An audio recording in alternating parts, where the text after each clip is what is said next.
ধামরাইয়ের যাদবপুরে দুর্ভোগে পথ হারানো মানুষদের পাশে আলহাজ এস.এম. আলম হোসাইন। শাইনি চুলে এখন হবে সব হেয়ারস্টাইল। সিল্কোর দ্বিগুণ শাইনি চুল প্রতিদিন। ঢাকার ধামরাই উপজেলার যাদবপুর ইউনিয়নে টানা বৃষ্টিতে রাস্তাঘাট কাদা ও পানিতে ভরে জনদুর্ভোগ চরমে পৌঁছেছে। এমন দুর্দিনে সাধারণ মানুষের কষ্ট লাঘবে এগিয়ে এসেছেন সমাজসেবক আলহাজ এস.এম. আলম হোসাইন।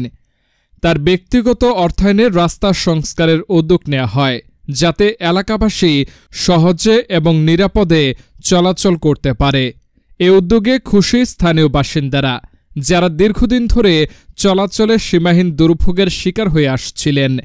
উদ্যোগ বাস্তবায়নের সময় উপস্থিত ছিলেন যাদবপুর ইউনিয়ন বিএনপির প্রচার সম্পাদক মোহাম্মদ হারুন, যুবদল সভাপতি পদপ্রার্থী মোহাম্মদ মাসুদুর রহমান পাপন, বিএনপির যুগ্ম সাধারণ সম্পাদক শওকত জামান রাজু, যুবদল নেতা বাইজিদ মোল্লা প্রমুখ। এলাকাবাসীর পক্ষে সকলে এই মহৎ উদ্যোগের জন্য আলহাজ এস.এম. আলম হোসাইনের প্রতি কৃতজ্ঞতা প্রকাশ করেন। চলাচল করতে পারে সাধারণ মানুষের অনেক দুর্ভোগ পোহাতে হয়, অটো চলে না, কোনো রিক্সা ভ্যান যায় না। তো যাদবপুর ইউনিয়নের কৃতি সন্তান এস.এম. আলম হোসাইনের সার্বিক তত্ত্বাবধানে তারই সহায়তায় আজকে এই যাদবপুরে এই রাস্তাটির মেরামত করা হচ্ছে, ইটবাল খোয়া ফেলানো হচ্ছে। তো যাতে পরবর্তীতে আরও সে মানুষের পাশে থেকে কাজ করতে পারে সেই দোয়া করবেন আপনারা। এবং এই যে রাস্তা, এই রাস্তার বড় বেহাল অবস্থা।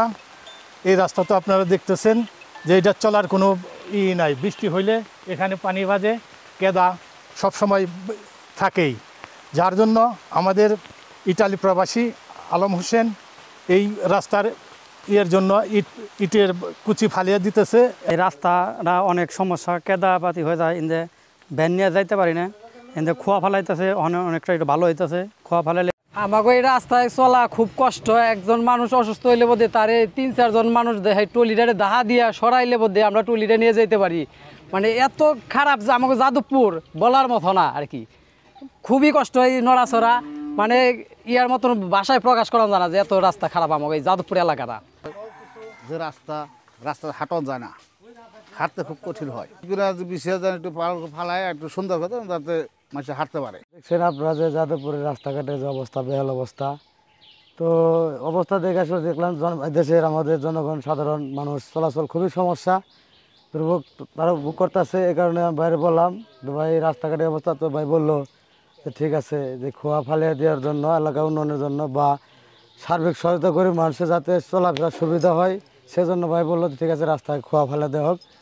এবং কি মোটামুটি আমরা আজকে যে আমাদের যাদবপুরের একটা গ্রাম, অতীত একটা গ্রাম, অবহেলিত যে একটা গ্রাম, মানে এই পর্যন্ত যেহেতু উন্নয়নের কোনো কাজকাম হয় নাই, যাতে আমরা আশাবাদী ভাই যদি আগামীতে ইনশাল্লাহ নির্বাচন করবো, চেয়ারম্যান যদি নির্বাচন হতে পারে, তো আমরা আশাবাদী যে বাইরের দ্বারা আমরা যাদবপুর এলাকাটা উন্নত করতে পারবো এবং তার মাধ্যমে আমরা কাজকে উন্নত করতে পারবো, আমাদের অবহেলিত গ্রামটাকে আমরা সুন্দরভাবে সাজাতে পারবো।